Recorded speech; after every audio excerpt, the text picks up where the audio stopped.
Life is about choices. Every single thing we do, life is hard. When you really break it down, let's just say marriage. Marriage is hard, but divorce is hard. Raising kids is hard, but letting them run rampant is hard. And you just kind of have to choose your hard. We have to work at life. We just have to. If we go into life with a positive faith that we're going to be successful, but we're not fearful if something happens, you pick yourself up by the bootstraps and you press on.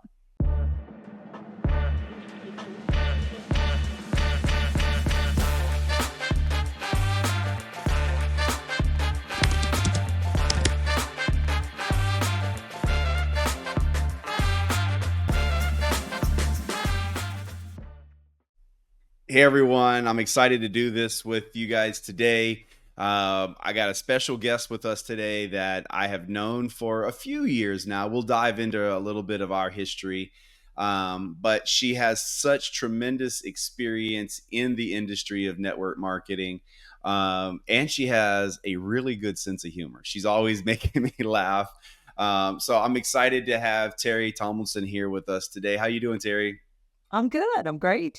And I should say Dr. Terry Tomlinson. So tell us a little bit. Well, before I jump into that, Terry, we've known each other now, I'm going to say 6 or 7, but I don't know. Time goes by so fast. It seems about Closer to 9. Okay. And when I was introduced to you, I was told the success that you had already had in network marketing. And so immediately I knew that we had someone special when we got to spend some time with you. But let's before we get into that, let's talk a little bit about the background. Where you're from? Give us a little bit of your background. Okay. Well, I was born in New Jersey, and I lived there till I was 10 years old. And my father worked for Westinghouse, and they were on layoff all the time. And we were practically in soup lines all the time. And he saw an opportunity to come to Florida and work for Montaneria. And literally jumped in a car with a couple of buddies and came down here and moved the family. There were 4 of us children. And it was interesting because I didn't even know we were really poor. You know, my parents were both very positively motivated people. I always call them a glass half full. And it wasn't until we moved to Florida and I saw dish soap, the kind you use, the liquid dish soap. And I was amazed with it because I grew up with a box of Tide that you washed everything from the dog to the car to the dishes. Everything was Tide. And there were little things like that as I moved along that made me realize how poor we were, 2-bedroom house with 4 kids and all that. But my parents were post-World War II. My dad had been in the Navy, so there was a lot of that going on. But anyway, we moved to Florida, and I've been in Orlando since I was 10 years old. Okay. All right. So give us a little bit of your school. You guys moved a little bit, but were you a good student? Were you an average student? Did you hate school? Did you like school? I loved school, but I loved people. I loved my friends. I had a wonderful experience at school because from 10 until I graduated from high school, I was in the same area, same school, same kid. And in fact, 2 nights ago, I went to my high school class reunion for 57 years. And we're all still alive. Well, not all, but many. So yeah, I had a great time in high school. I was an A/B student. I discovered when I was a senior in high school that if you actually read a chapter, I mean, straight A's. It was amazing to me. But I didn't have that aha until I was a senior in high school. Otherwise, A/B. Yeah. So you like school. Did you extend your education out? Did you go to college? Was high I school the didn't end go to of it? college. I went to Rollins. I went to Orlando Junior College and then Rollins. And but ultimately, I went to cosmetology school, and I went twice. So was the first time when I was very young because a salon owner in my neighborhood called me up one day, wanted to know if I was the brat doing all the hair in the neighborhood, and invited me to work on Saturdays in her salon when I was 16 without a license. And just told me if anybody came in a suit looked impressive to just run over and sweep the floor. So that was all I knew about that. And but I went back to the Redken FCS school and started a career in hairdressing. I mean, I did Okay. a lot of kind of things through college, but ultimately that's where I ended. So you just said something that kind of triggered a question here.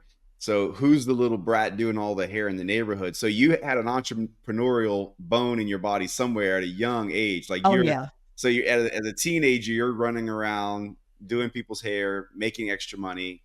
yeah. Where did that come from? Like where did the entrepreneurial desire come from? I mean, lemonade stands, just we were always doing stuff. Again, you know, um, babysitting.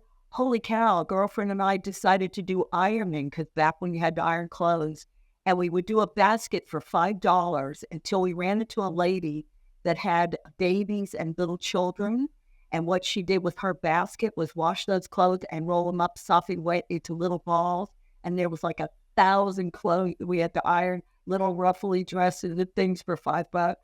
But we would do that to, have parties on the weekend and, be able to get some snacks and drinks and records and all that kind of stuff. So yeah, always thinking about making money. So where do you like, some people that are considering getting into network marketing, one of the things that holds them back many times is their lack of confidence in um, being able to be an entrepreneur, running their own business, doing their own thing. It's either, either as an employee, you're being told what to do, or as a business owner, you're So making things happen. So do you believe, do you believe that's just something that's in you, or do you believe there's some influences? Like, were there some influences that got you to do the lemonade stands, or what do you think? What's your opinion on that? well, like I said, my parents, they were just go-getters all the time. My dad always wanted to be an inventor. He invented the most ridiculous things. Like one time, an air conditioner for the car. He started out with a big block of ice in front of the heater, and it would be drifting all through the car. And we would laugh at Dad. Another time, he was into making peanut brittle. He wanted to make a coffee pot that was electric. He was. My father was an engineer, but always. I think he was inspired by Edison. We lived in Edison Township in New Jersey. But he was always, tinkering and doing things like that, ridiculous things. I mean, there was nothing ever that I could brag about that he did. And we laughed a lot. But my whole family was like that. I mean, we just grew up thinking away. So I think you're exactly right. I run into people all the time, and it surprises me that you don't feel like you can do something, because I did grow up. Uh, my mom was just one of those cheerleaders, It didn't matter what I walked out in clothing. She'd go, "Oh, Terry Ann, you look full." And then I get to school, my friend would be like, "What are you wearing?" And why? Yeah. So we grew up with confidence, and I agree with you. A lot of times when I run into people that are coming into my organization, and I want to give them that confidence, and I work hard at trying to figure out how to make that happen for them. Yeah. So you're a good student. You go to school, cosmetology. Did you do that for a number of years? What were you doing before you found network marketing? Well, I started working in a salon, and then I opened my own salon, and then ultimately I had 3 salon and day spas for 18 years. I had a staff between the 3 of about 45 employees, RC people. One thing about the hair industry, you learn a lot about psychology. Hmm. So that set a groundwork for, my future as I went along. Um, so that's what I was doing. Let me think. I think I had already sold my salons, and I was helping my middle daughter who had opened a dog salon. And I told her, I said, "Listen," I said, "it's the same industry I've been in my entire career. The only difference is you can put your client in a kennel and I couldn't." And so we were sitting in a restaurant actually when a friend of mine who had been trying to get me into a network marketing company for a number of years. She had done Amway and had gone to another company, and she was very, very successful. And I knew she made a lot of money, but I did not understand what it was she did. we would be at a soccer game and she'd be looking at a printout, and it was the old IBM with the little hole punched in the sides. And she'd be calling people. She had a little headset on, and then stop and scream at her son to get that ball, and then go back to whatever the heck she was doing. And I had no idea what she was doing. But she came to the restaurant on a day that my daughter and I were discussing Rich Dad, Poor Dad and the quadrant. Okay. Oh.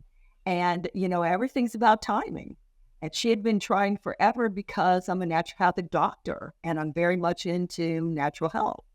And she walks in, and our boys were the same age, and so she's flailing and talking, and so I said, "How are you doing in your business?" And she goes, "You're not going to believe this, but I quit 6 days ago." And I go, "Why?" And she said there was a new product out there, and with a Dr. Mark Patterson.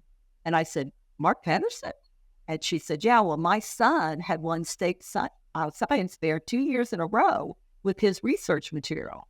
Oh. So I knew Pedersen, and I was like, whatever he's doing, sign me up. So that was how I got into network marketing, not for the idea of business, but knowing that if you could build this side business for your investment, and that was what I had on my mind. I had to finally stop her hands from flailing and say, if you want me to get involved with you, you're just going to have to sign me up because we got to get back. Yeah, yeah. So, what made you sell?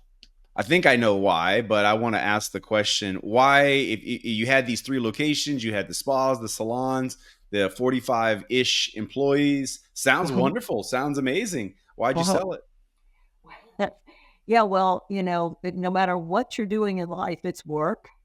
And when you're dealing with artsy people, creative minds, the only thing that held my salons over many of the other friends that I had in the industry was a weekly meeting to calm everybody back down again. And just made a lot of money, and had a lot of investments going on, and just reached a point that I was done doing that. Simple as that.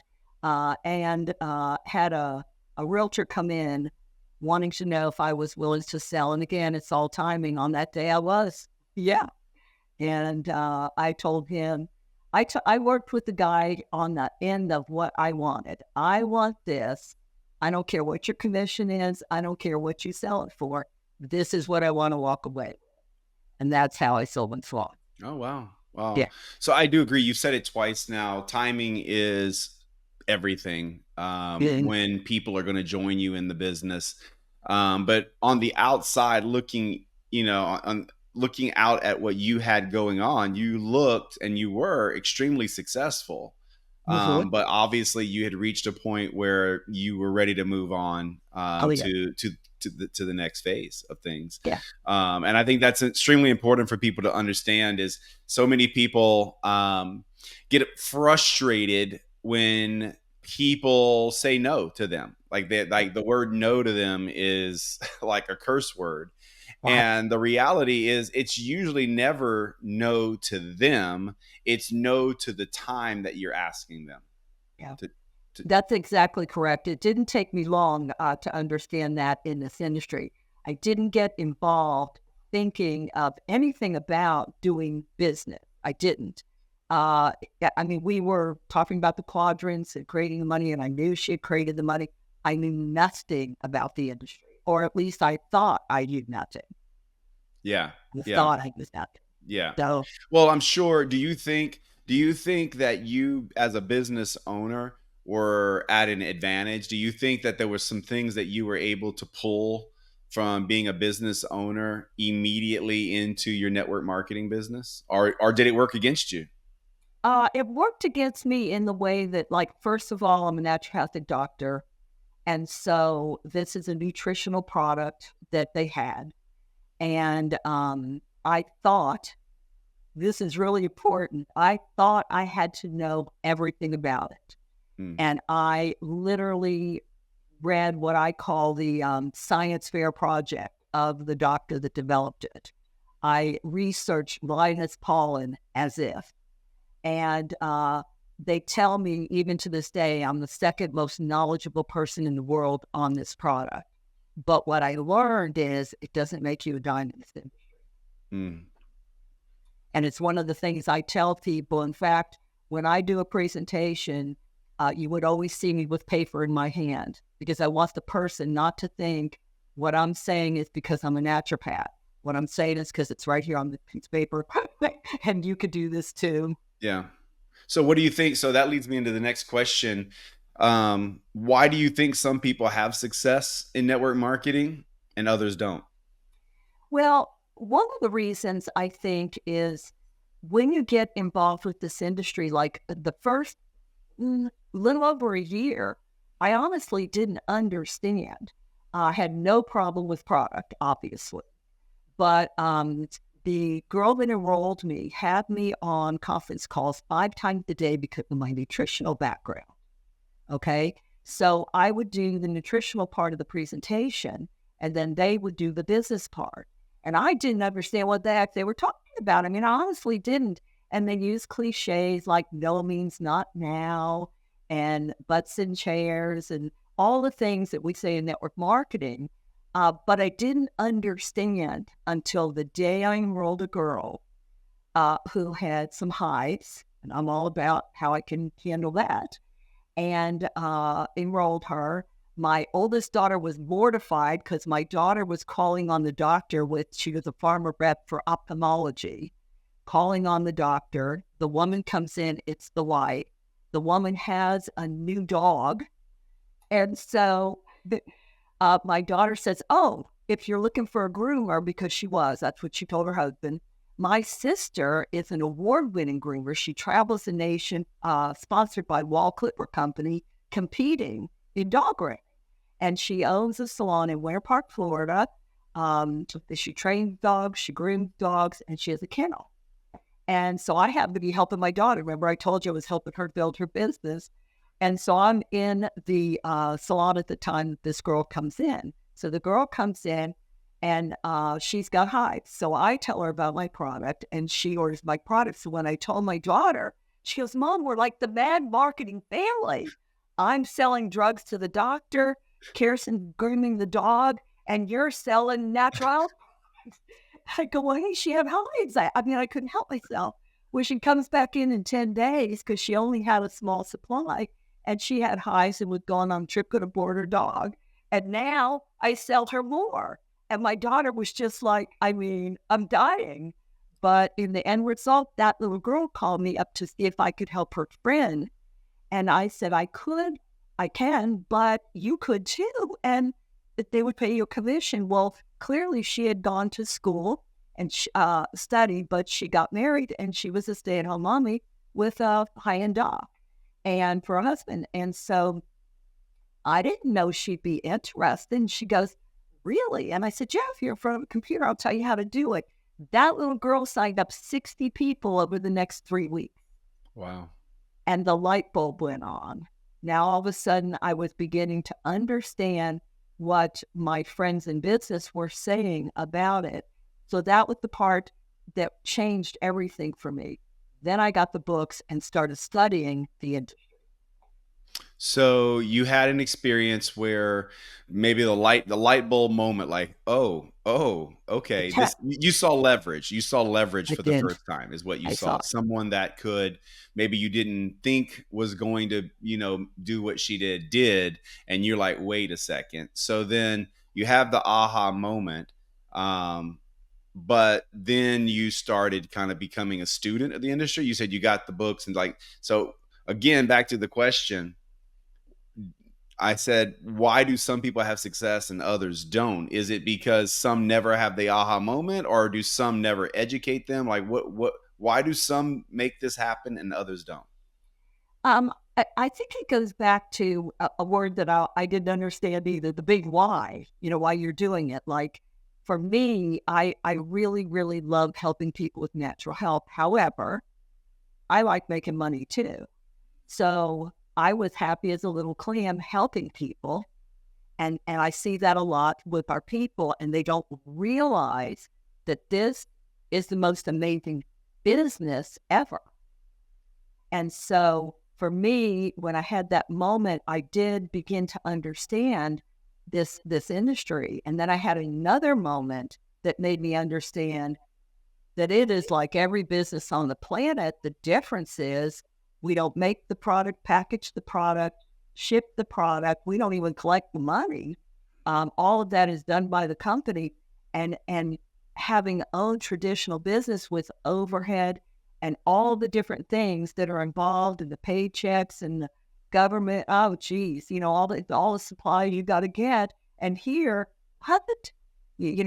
Everything is done for you, but you're building the same kind of business. You are building your own business. And I think that was the part that I didn't understand, and possibly we're not really helping people understand, or they're not ready to share it or able to comprehend it yet.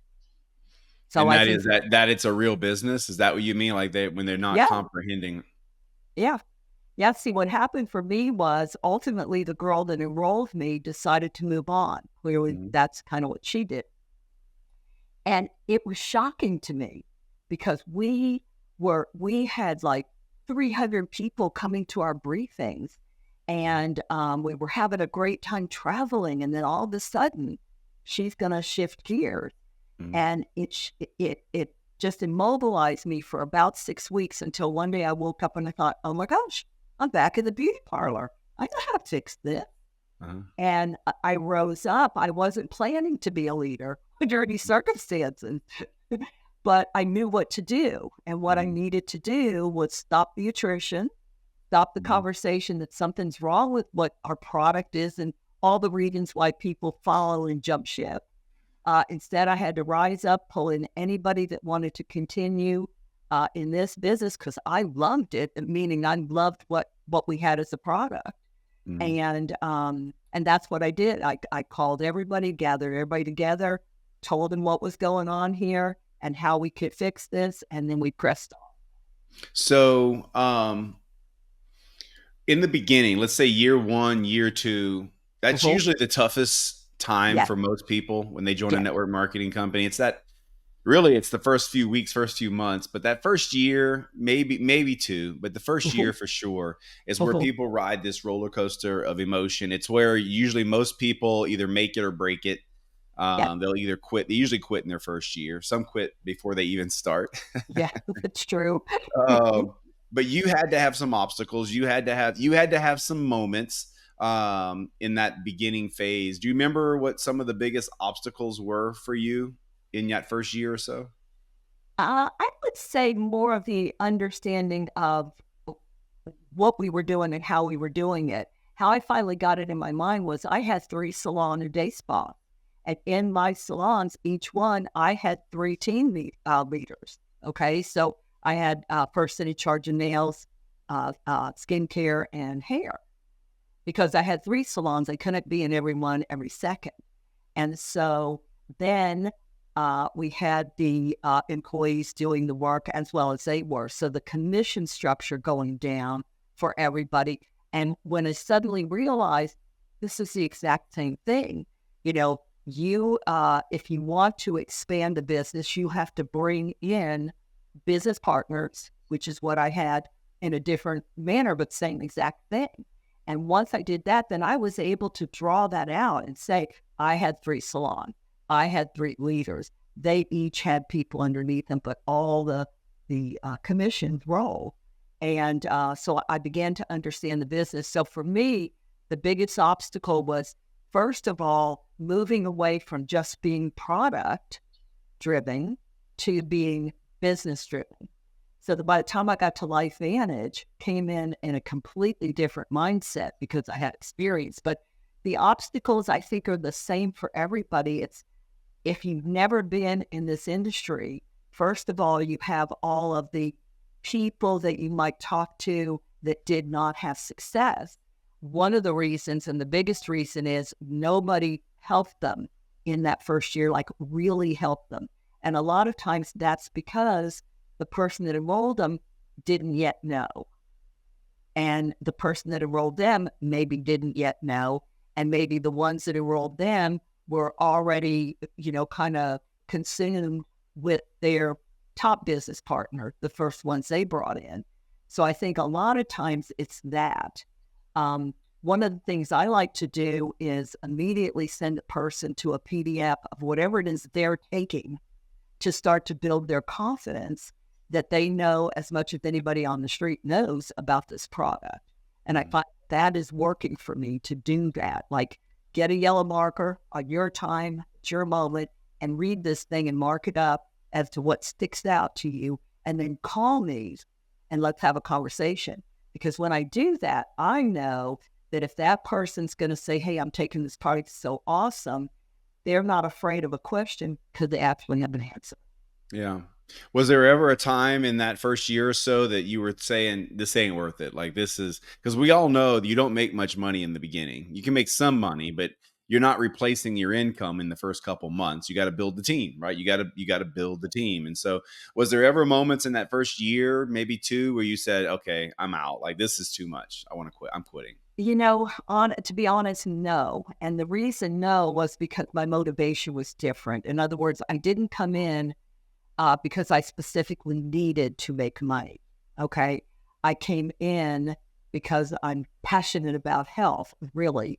But also, we were over here talking about the quadrants and investments. And if I made a little bit of money, which is what my thought process was, yay.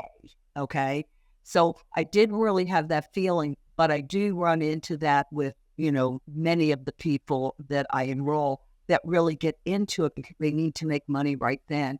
And I've told some people, get a job and make some money, and I will help you build a business that will overpower that, but at least make money so you can get through, you can feed yourself, kind of Yeah.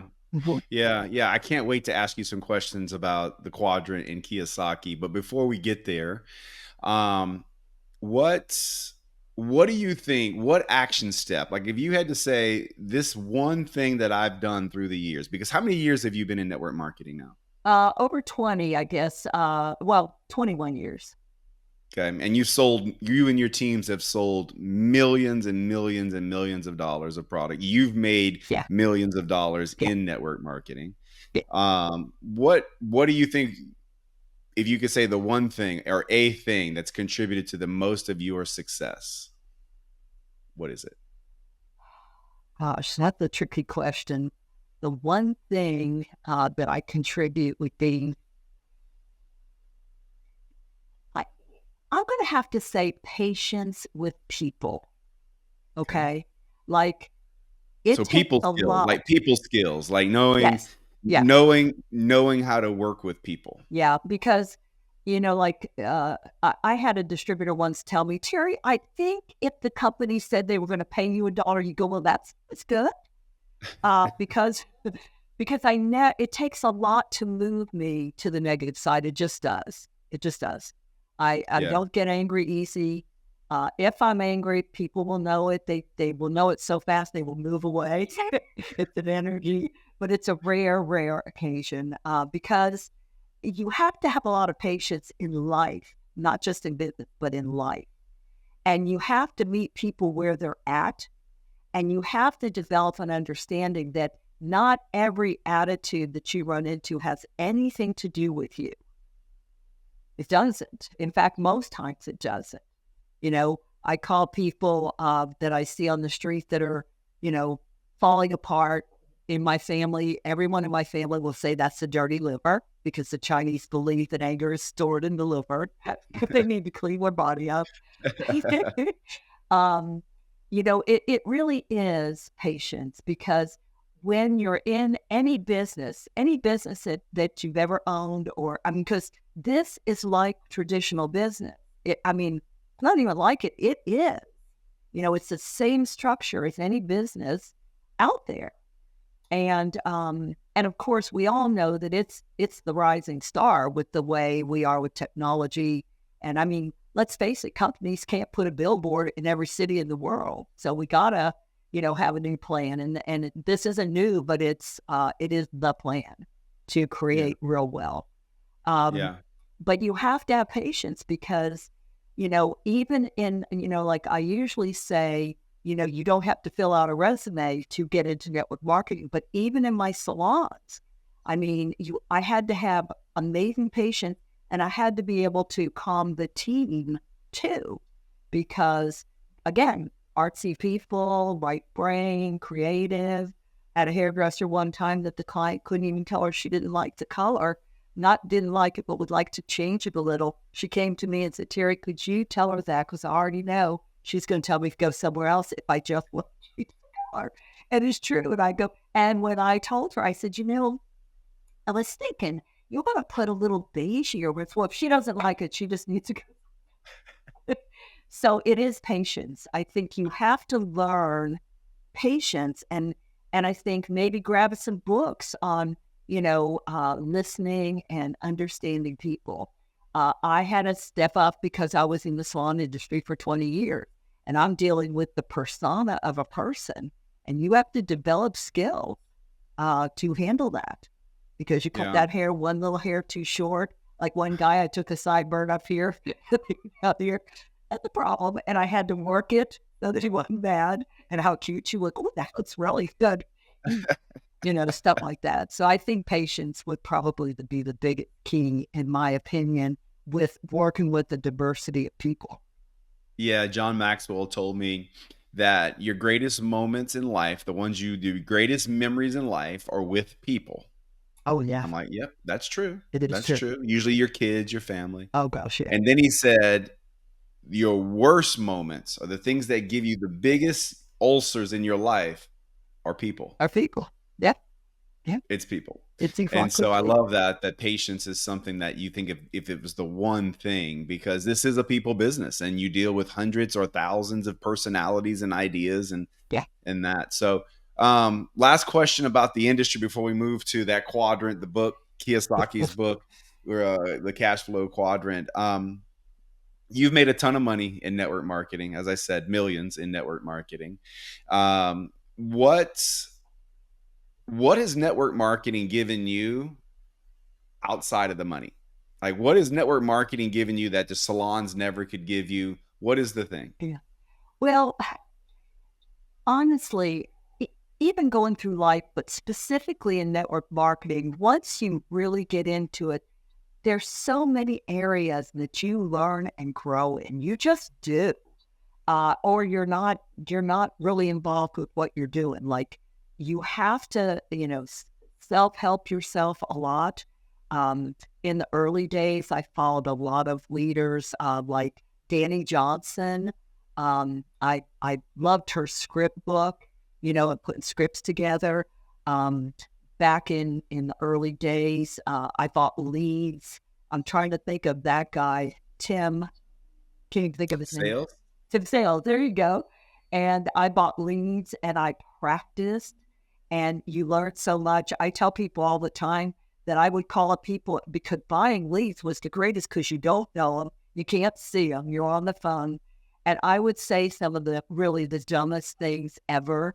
And there were times when I would honestly hang that phone up like, oh, and fall out of my chair and laugh at how ridiculous I answered that. But then you learn, and then you keep going, and you keep calling and you keep calling. And then I learned that some of the things that are said, such as you contact 100 people, you might sign 3 people on the spot out of 100.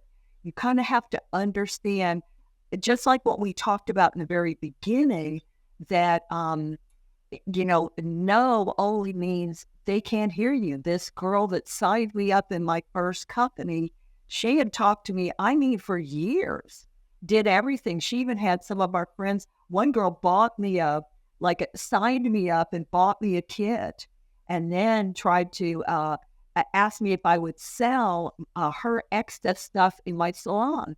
And I'll help anybody. And I sold it, but I still couldn't do anything with it. I had zero interest. I couldn't hear one word. In fact, the Yeah. new skin people would come in all the time. And it wasn't until I was on a plane going out to Hair World in Vegas that I read Forbes about new skin. And suddenly I thought, what the heck? That everybody, their brother came in trying to tell me that. And I just was busy doing what I was doing. And so there's a lot you learn over the years that are just life skills. And I love the industry for that. I can't even begin to tell you stuff I've learned even outside of the salon. I learned a lot there too. Yeah. Yeah. So let's transition to the financial side of this. You've said it's a business, you got to run it like a business. So you start making some money in network marketing. At what point or what did you start to do? Did you set up a corporation? Did you Oh yeah. start to put together like how did you start taking care of your money? Did you start putting like a plan in place? Did you start a corporation? Yes, definitely. I've had a corporation for years. Yes, definitely. You don't want to pay all that personal tax like that. That's ridiculous. So yeah, a financial planner, a diversified investment, um, hard investments, like in our home and Hmm. things of that nature. Hmm. I think the best thing about network marketing is the tremendous amount of income that you can create if you want to. And if Hmm. you want to, the sky's the limit on how much you Hmm. can create and what you can do with it. I mean, personally, I like doing what I want to do when I want to do it. I do. And had I really comprehended it early in the days, because while I loved my salon and I'm looking at a huge uh, collage of all the years in my three salons, on the wall ahead of me, and all the wonderful, fun, crazy stuff we did. But when it comes to the money, we made a lot of money, but we moved and paid out and did a lot of money. And network marketing, it's pretty darn cut and dry, the money that you make and how to make more without really investing so much more time. I mean, Yeah. you have to work. There's no question about it. I don't ever talk to people, jump in, you're going to make a bunch of money. No, jump in. This is network marketing. And if you're willing to work, and I tell people, if you'll mind me, I even tell them with the ITT system, it's invite, send a tool called Terry. They created the initials for me because you have to understand that there's work involved. The best part is you can do what you want to do. I mean, my grandson playing basketball all over everywhere. We're in Canada watching him. We're jumping on planes going to Tennessee. I tell my daughter all the time, if you're doing a stick and move, we call that in our family, where you get on the plane, you go up, you come right back. I'm your girl. I'll do it. And I can do it because my business is in my hand. Um, it's in my purse. One of my distributors or consultants took a picture of me on a charter when we were in Croatia. Um, I answered a phone call and she said, "Are you kidding me, Terry?" And I go, "Well, we're not snorkeling or doing anything." I could answer the phone. I mean, she just couldn't believe it, but why not? Because you can do business wherever and still do everything you want to do. Yeah. Yeah. So you start making this money. You've seen other people make money in network marketing. As you said, you can make as much as you want. Okay. How did you avoid? Because I know you've done well for yourself. You got some hard assets, some other investments. Do you have a philosophy around the income? Like, do you save a certain portion of it? Because a lot of people come into the industry, make a lot of money, and they got nothing to show for it. So, Yes, do you kind of have a system? we have a system. We certainly set aside for taxes. We always have a separate cash. So we have ready cash. Then we have the various things in a portfolio, and then we have our home, and you could always access the we call it in The equity. equity? Could always access that. Yeah, and we've got all those things set in place, and it's interesting. My daughter's working with my grandson now because my grown kids also do the same thing. It's interesting how that pattern goes. You know what I mean? Um, and him moving into the area that he's moving into, she has, from the first penny that he's made, half, and the one that's still in high school work.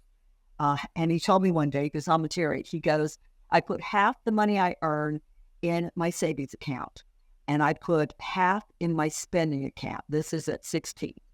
And he goes, "But I don't spend it. What I do is I give myself goals." He says, "I I'm always shopping and putting things in the shopping cart. But then I give myself a goal like, Matthew, if you make 100 on your Spanish test, you can buy stuff in the shopping cart. And so we all think like that in the family. Everybody, but at the same time, I'm not hardcore in the sense that for me, everything in life is faith or fear. You're either afraid you're going to lose, get sick, get hurt, whatever you're afraid of, or you have faith that life is going to go exactly the way it can go. And I have a lot of faith. Like when I left my company, being the #1 distributor in the world, to go to LifeVantage, I fearlessly called up and let him know while my husband was wringing his hand, well, what are you doing?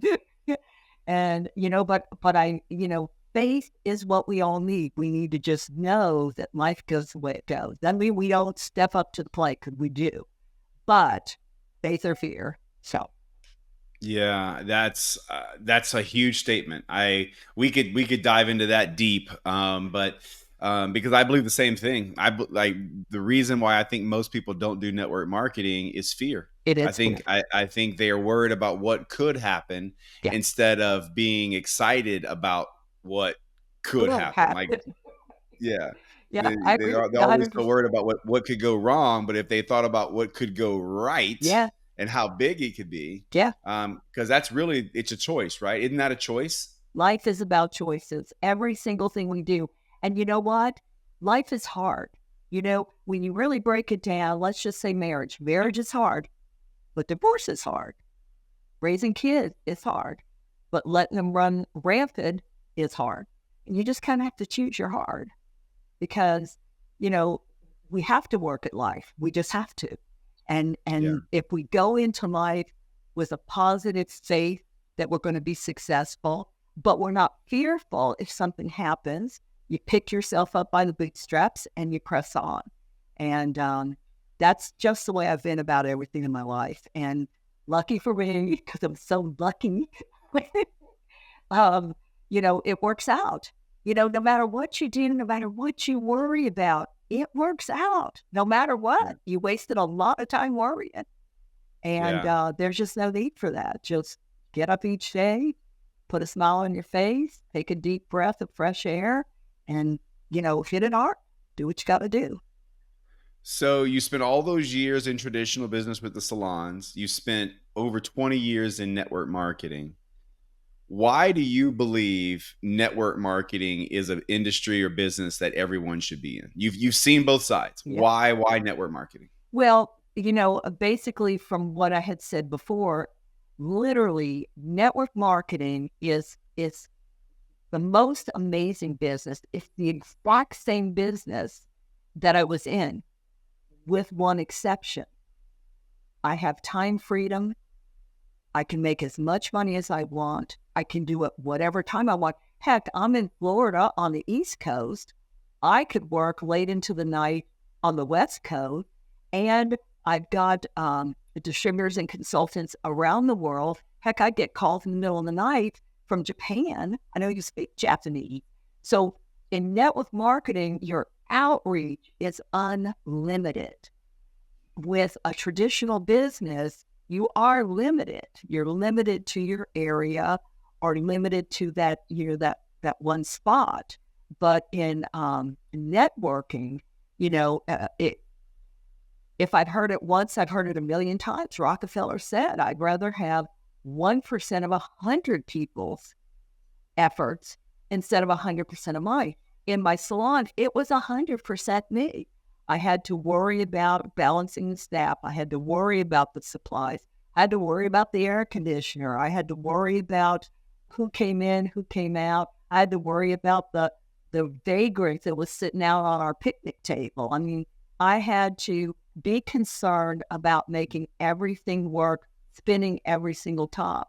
In networking, your outreach is beyond comprehension, because you might know a few people and you don't know who they know, but they know a few people, and they don't know who they know, but they know a few people. Heck, my son became the youngest leader in my company, in the entire company, and had all kind of articles written about him when he was in college at Florida State.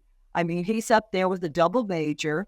He's got no time and he wants money. And I said, listen, everybody in the world wants money. Here's what you need to do. You share my product with your friends' parents. Don't bother with your friends. They're buying beer. Okay.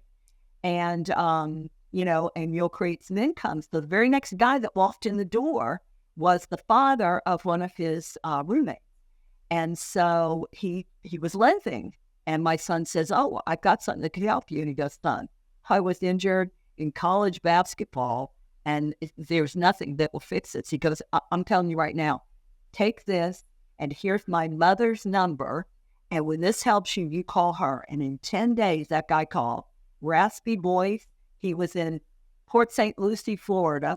I told him it would take 7 to 10 days to get it. He goes, oh, no, I need it now. He drove to my house right when I was doing a flip chart on business. He signed up. His best friends from basketball saw that he was playing basketball and why. He signed up, and he had friends in South Florida who had family and friends in Australia, New Zealand, and Taiwan. And my son became the youngest leader in company. And so, that set the pace for all of my grown children being involved in networking too. I mean, it's a no-brainer. It just is. You can build as much as you want to build or as little as you want to build. There is no business that I know of. Yeah. Well, this has been awesome, Terry. Thank you for being on here with us today. Thanks for sharing your insight. And I'm sure that all of the listeners that are going to hear this are going to benefit from it. So thanks for spending some time with us today. You're welcome. Thanks for inviting me. It was fun. Yeah. Have a good day. Bye-bye.